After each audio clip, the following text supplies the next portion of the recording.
creas o no, yo te prometo. Hola, saludos, bienvenidos otra vez a otro episodio de Musicians Talk Music. Estoy en la ciudad de Los Ángeles, en California, y nada, quiero dar la bienvenida si está viendo por YouTube o si está escuchando a través del podcast. Asimismo puedes buscarlo por Musicians Talk Music en cualquiera de las plataformas de podcast o en YouTube. El canal se llama Musicians Talk Music. El día de hoy pues tengo una invitada muy especial por varias razones. Número uno, y para mí la más importante, es porque es la primera mujer que tengo invitada, músico, en Musicians Talk Music, en el podcast o en la entrevista. Y eso pues es algo que siempre que quería hacer, y no solo eso, sino tiene una trayectoria súper inmensa, súper importante, que ya la van a conocer. Así que les presento a Leila Hoyle. Hola, ¿qué tal? Hola Leila, ¿cómo estás? ¿Cómo estás, Omar? Gracias por tenerme. No, gracias por acceder, por abrirme las puertas de tu hogar, gracias. Así que nada, vamos a tener un momento chévere conversando de músico a músico, porque aunque eres cantante, eres músico también. Leila es cantante y la mayor parte de su trabajo es en estudios de grabación. Ha grabado con un sinnúmero de artistas que le voy a mencionar algunos de ellos, que de seguro han escuchado de esa gente. Así que no tan solo eso, creo que has hecho cosas de película y cosas de motion pictures, cosas en vivo como los Grammys, sí. Latin Grammys, los Oscars también. Y vamos a conocer un poco de ella desde el principio, de dónde es Leila, cómo llega a la ciudad de Los Ángeles, y un poco de su trayectoria. Pero antes quiero leerle un poco de los artistas con los que ella ha trabajado para entrar a su vida. Así que si me permites, vamos a comenzar. Artistas como Ana Gabriel, Luis Miguel, José José, el dúo Pimpinela, Sandro, Gloria Trevi desde los años 90, la del pelo suelto. Rafael, Cristian Castro, Julio Iglesias, Chayanne, compatriota mío, Ricardo Arjona, Ernita Nazario, Yuri, Enrique Iglesias, Olga Tañón, Marc Antonio Solís, Mijares, Belinda, Alejandro Fernández, Juan Gabriel, Selena Gómez, Demi Lovato, Gwen Stefani, entre muchos otros. Antes de entrar a tu vida desde el principio, ahora que yo leí esta lista parcial de tu trabajo, aquí hay nombres, o sea, desde los 90, de artistas que llevan tiempo, como Julio Iglesias, que es una eminencia, hasta Selena Gómez, que es una muchachita súper jovencita. ¿Cuál ha sido, en tus palabras, cuál ha sido el secreto de tu poder haber trabajado con gente como Julio Iglesias hasta todo el spectrum, ¿no? Hasta Selena Gómez? ¿A qué se lo atribuyes? ¿Cuál es el secreto? Yo creo que es una combinación, o sea, obviamente uno tiene que tener talento, saber lo que uno hace dentro del rubro de trabajo que uno hace, ¿no? Pero también es una combinación, el talento es 50%, pero el otro 50% yo creo que es también la disposición, la actitud, el que vean de que uno tiene toda la actitud de querer trabajar y dar lo mejor de uno. No tanto las conexiones, pero o sea, si uno tiene conexiones y no tiene la capacidad de hacer el trabajo, no te van a llegar. Sí. Y así lo tuvieras en cuestión del talento, de la voz o cual sea tu instrumento. Si tienes una reputación de ser complicado para trabajar, eso te va a afectar muchísimo, no te van a llamar. Claro. Te dan una oportunidad y ya, especialmente en ciudades como estas, ¿no? Sí, totalmente, donde hay mucho talento de donde escoger, sí, ¿no? Exacto. Wow, chévere. Bueno, vamos a entrar a la vida de Leila. Usted es de Perú. Sí. Nacida y criada en Perú. En Lima, sí. De Lima, Perú. Sí. Y cuénteme algunas anécdotas o memorias que tiene de su niñez, de su familia, y ese primer contacto que tuvo con la música que la cautivó y usted dijo, wow, eso me encanta o quisiera hacer eso. Bueno, mi familia, éramos una familia de clase media fluctuante. En algunas épocas estábamos mejor económicamente, en otras épocas muy pobres. Pero creo que de lo que me acuerdo era de que desde chiquita siempre me gustaba cantar, ¿no? Entonces, Y si había, por ejemplo, yo cantaba un pedacito de alguna canción, cualquiera sea de ese que cantaba cuando estaba niñita, y me aplaudían, para mí significaba de que querían que siguiera cantando. Entonces yo, volví a empezar desde el principio. No, y bueno, de ahí siempre en las actuaciones especiales de la escuela, siempre como sabían que tocaba la guitarra un poquitito y que me gustaba cantar, siempre en las actuaciones me ponían ahí como uno de los números para presentar, ¿no? ¿De qué edades estamos hablando? Estamos hablando de cuando estaba pues en middle school, o sea, o inclusive en la primaria, ¿no? Estamos hablando, qué sé yo, de 10 años, 12, 13 años, ¿no? Una cosa así, ¿no? ¿En algún momento comenzaste a tomar clases de canto o de música como tal allá? Sí, empecé a tomar clases cuando estaba ya casi terminando la secundaria. Empecé a tomar un poco de clases privadas de música. En ese entonces no habían los recursos que hay ahora o no se le daba la importancia a la música o al canto como a la música en general como se le da ahora, ¿no? Ahora, claro. ahora yo creo que cualquiera que quiera aprender tiene muchas más resources de dónde aprender, ¿no? Entonces, bueno, tuve la suerte de tener a este chico que conocí, un trompetista, que me empezó a dar clases privadas. Entonces, cuando había que solfear, no que sé solfear muy bien, pero cuando había que solfear, entonces le llamó la atención el color de mi voz y él me dijo, tú deberías estar haciendo esto, ¿no? Entonces ahí cuando yo creo que fue que empecé a tomar como más en serio el que tal vez sí podía hacer yo algo con la música, ¿no? Y gracias a él fue de que él me llevó donde él tocaba con una orquesta que se llamaba de Andrés Silva, la orquesta de Andrés Silva, que eran así fiestas de las promociones cuando había las graduaciones de la escuela, bodas y ese tipo de fiestas. Y fui a audicionar sin ningún tipo de experiencia, simplemente audicioné, me aceptaron y empecé, ¿no? Así fue. Y después este mismo profesor que se llamaba Víctor Tapia, él fue el que me llevó a mi primera grabación de estudio, que también fue una situación que llegué y nunca había grabado. Y era donde estaban los cantantes, los que eran los top session singers de Perú en ese entonces, y yo era pues la novata, la chiquita que recién llegaba y entraba. ¿Qué edad por ahí más o menos? Tendría como 18 años, una cosa así, ¿no? Entonces yo fui nomás, como se dice, me tiré a la piscina con zapatos y todo, a ver cómo me iba.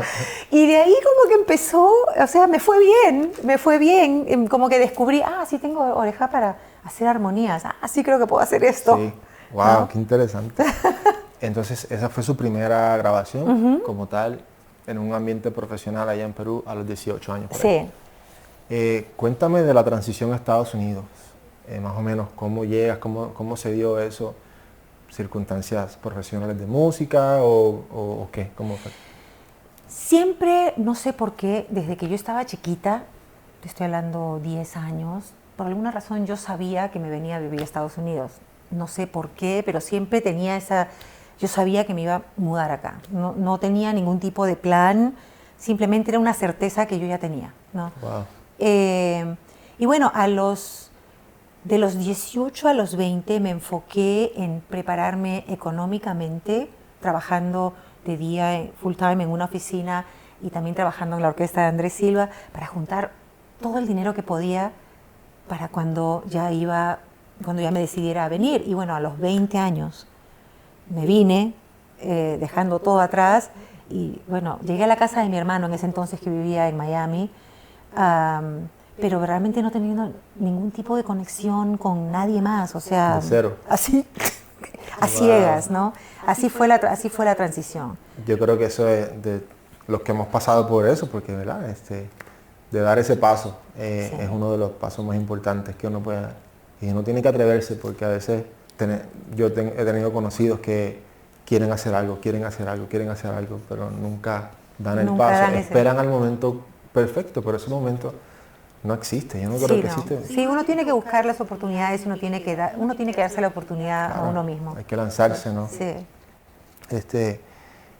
Llega a Estados Unidos. ¿Cuándo llegas a Miami? ¿Cómo llegas o cuándo llegas a Los Ángeles? a la ciudad de Los Ángeles. Bueno, eso fue toda una transición, porque de Miami en Miami viví 6 meses, de ahí me fui a Boston por un año. Oh, okay.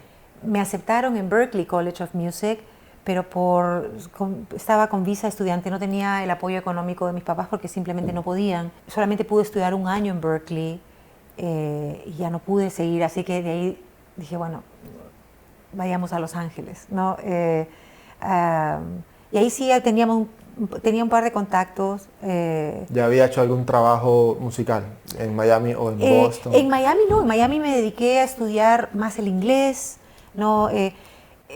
Mis 2 primeros años en Estados Unidos fueron como, me sentía bastante desorientada, sobre todo viniendo en ese entonces de una familia muy conservadora, donde en ese entonces se sobreprotegía mucho a las hijas, ¿no?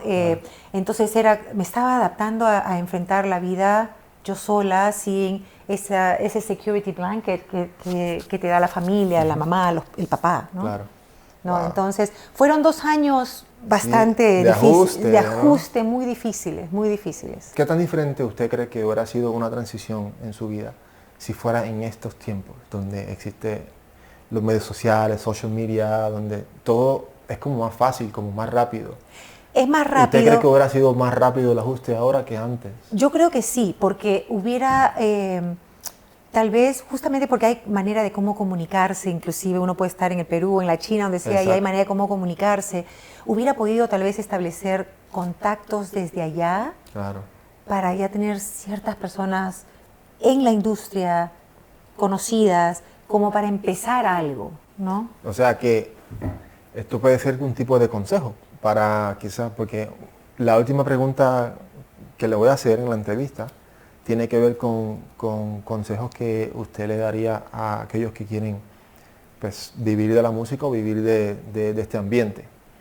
Pero en ese aspecto es como decir, o sea, si yo lo hice en una época tan difícil, donde las cosas eran más difíciles que ahora si alguien quiere hacer algo no hay excusa, o sea, porque se te va a hacer más fácil. Sí, hay más recursos para conectarse, hay más recursos incluso para, por ejemplo, para hacer tu demo reel, hay más recursos. O sea, cada etapa yo creo que tiene sus partes sus partes difíciles, ¿no? O sea, tal vez sí, lo mío tal vez fue más difícil en ese aspecto de que costaba más hacer las conexiones. No había los celulares, o sea, en ese entonces no había ni siquiera el pager, no sé si algunos de ustedes se acuerdan del pager. Sí. O sea, si tenías que hacer una llamada, tenías que salir del auto si estabas manejando al teléfono público. No, o sea, era mucho más difícil todo, o sea, hacer llamadas de larga distancia eran mucho más difíciles, ¿no? Y costosas. Sí, también, total, exacto, todo. No, ahora obviamente hay, ahora yo creo que esta generación, lo que yo creo que ellos enfrentan más, hay mucho más competencia. Pero lo cual yo creo que de eso también hay un beneficio, porque si uno quiere meterse, entonces eso te va a mantener para que estés siempre con las pilas puestas y llevar a ese punto de excelencia, claro, que no puedes bajar la guardia. Exacto. ¿No? Estaba viendo un video de una entrevista que le hicieron a Freddie Mercury, de Queen. De hecho, hace un poquito antes de que saliera la película, me volví loco con el grupo y con la historia y todo. Y le hicieron una pregunta a Freddie en cuanto a qué le atribuía el suceso, el éxito que ha tenido Queen de subir allá arriba y mantenerse allá arriba. Y él dijo que es algo que él habló con los muchachos y le dijo, para ellos siempre lo tuvieron muy, muy presente el mantenerse, porque él dijo, si subimos acá, tenemos que mantenernos ahí, porque la única dirección que podemos ir es para abajo. Claro. Y el norte de él siempre fue, ok, estamos acá, hay que mantenernos ahí. Exactamente, sí. Pero eso demanda mucho trabajo, mucha disciplina. Entonces, yo, que no la conozco mucho a usted, pero por la trayectoria y por todo lo que hasta ahora me ha hablado, creo que eso es lo que usted ha hecho, o sea, porque para trabajar desde un Julio Iglesias, desde una Gloria Trevi de los 90, hasta una Selena Gómez en el 2019, 2018, es porque se ha mantenido, o sea, Sí. porque ha trabajado por lo suyo y se ha mantenido ahí, porque como dijo, hay mucha competencia, hay mucha gente que puede hacer lo que yo hago o mejor, Sí. pero es el mantenerse ahí. Llega a Los Ángeles, Ujú. comienza a trabajar profesionalmente en la música o fue una transición, se empezó a conectar. Fue una transición y me tomó un tiempo, bueno, empecé obviamente a figurar cómo voy a vivir, ¿no? Entonces a buscar un trabajo para poder sobrevivir, tener un lugar, un techo, comida. Entonces ahí tuve que como que dejar la música un poquito de lado como para poder sobrevivir y salir adelante económicamente con lo básico, ¿no? De ahí, bueno, empecé a tener algún gig aquí y allá en algún club, ¿no? Pero no fue como hasta, diría yo, unos 5 años de haber vivido en Los Ángeles, donde gracias a Dios tuve la oportunidad de conocer una persona, esa persona de que uno busca, de que es la que te va a ayudar a abrir puertas, ¿no? Y puedo decir que le puedo dar crédito a 2 personas. Kenny O'Brien, un amigo muy querido, amigo mío, y a otra chica que se llama Isela Sotelo, que en ese entonces, en los fines de los 80, ellos eran como los sesionistas y los cantantes de background, los más conocidos y los que hacían absolutamente todas las sesiones, ¿no? Wow. Entonces, y como en todo círculo, era un círculo muy estrecho también, o sea, no era fácil entrar. Pero gracias a Dios lo conocí a Kenny y fue porque yo ya había estado hablando con Kenny para que me diera una oportunidad, ya le había mandado un demito que había grabado, pero por alguna razón no se dio la oportunidad y hasta que un productor con el que recién empezaba a trabajar me llamó y me dijo, hey, consíguete un chico para hacer unos coros. Entonces yo lo llamé a Kenny, ¿no? Pero de ahí fue de que tuve esa oportunidad de trabajar con Kenny, de que eso sirvió para que después Kenny me empezara a llamar y a darme todos estos trabajos y ahí fue el principio de algo lindo. En su opinión, ¿hace falta algún Kenny en la vida de todo músico? Siempre, yo pienso que siempre tiene que haber esa persona de que crea en ti, de que esté dispuesta a darte la mano y eso viene, ¿sabes de dónde? De un lugar en el corazón donde uno no se olvida de dónde uno vino.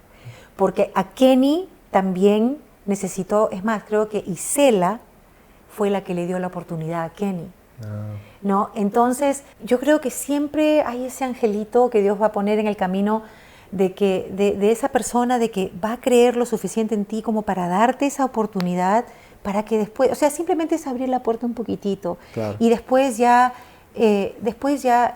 obviamente con integridad, con excelencia, ya de a poquito ir abriendo las puertas, pero uno necesita siempre esa pequeña oportunidad, ese pequeño contacto que te ayude a abrir.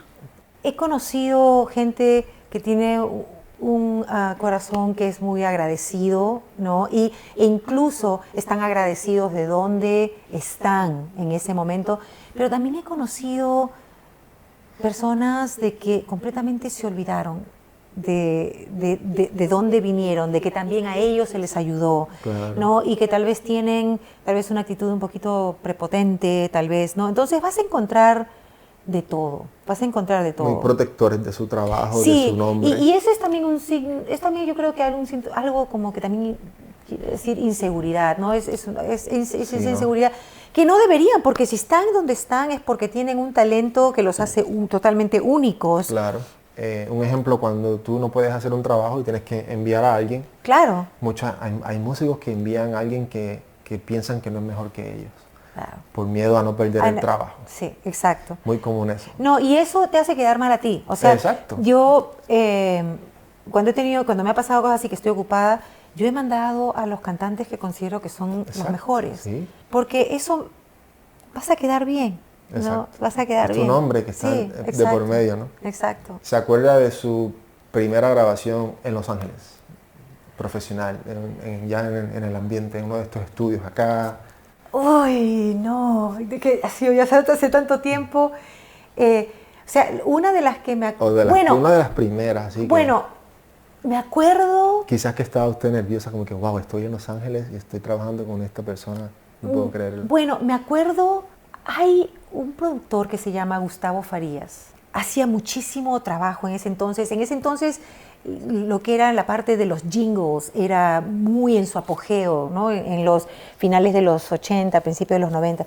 Los jingles eran todos, ¿no? Era todo. Y me acuerdo de que estaba hablando con la asistente de él y mandé, en ese entonces se mandaban los cassettes, ¿no? Mandé mi cassette al asistente, una chica, Yuri se llamaba, en que por favor, me acuerdo que le puse una notita, solamente por favor date el tiempito de escucharlo y ya, y voy a la audición que tú quieras, ¿no? O sea, pues simplemente dame una oportunidad, ¿no? Y yo creo de que realmente leyó ella lo que estaba en mi corazón, de que simplemente yo quería una oportunidad, ¿no? Y ella, cuando él tuvo que hacer un jingle, ella le dijo, ¿por qué no trata a esta chica? ¿No? Entonces, cuando me llamaron, fue para mí como que, ¡ah! ¿No? Porque era una de las personas que uno quería conocer porque estaba arriba él en el mundo de los jingles, wow, ¿no? Y eso fue súper exciting y fue una época muy, muy bonita de muchísimo trabajo, ¿no? Wow. ¿Alguna vez lograste trabajar con un artista, un bucket list artista, un artista con el que siempre quisiste trabajar y se te dio en algún momento? Sí, se me dio. ¿Y quién fue y cómo se dio todo? Bueno, sí, y eso ha pasado, bueno, han habido varios. Luis Miguel fue uno de ellos, pero así de mi bucket list de que quería yo siempre trabajar, era con Gloria Estefan. Y eso se dio hace poco, se dio hace unos 6 meses atrás. Okay. Hace unos 6 meses atrás. Es un disco que va a salir ahora en un par de meses, yo creo, antes del final de año va a salir. Okay. Y bueno, ella siempre usa talento de Miami, o sea, porque es el Miami Sound Machine, ¿no? Ajá. Sound, el Miami Sound, por decirlo así. Claro. Entonces, esto se dio, que me van a decir, claro, por eso se dio. No, lo que pasa es que mi esposo estaba mezcló el disco de Gloria. Okay. Entonces, él le sugirió, ¿por qué no tratamos? Ajá. Entonces, el LA Sound Machine. El LA Sound Machine. No, entonces agarré y grabé un pedacito de una canción y les gustó y de ahí ya fue que empezaron a mandar más canciones, pude traer otros cantantes de acá de Los Ángeles y así es como se dio. O sea, hubo un pequeño, yo creo, proceso un poquito de una audición no oficial, pero como que ellos querían escuchar que yo podía hacerlo, primero, ¿no? ajá. Entonces, pero para mí eso fue... Wow. Siempre, es que... O sea, me está hablando de todos estos artistas que mencioné, esa quizás sería su top.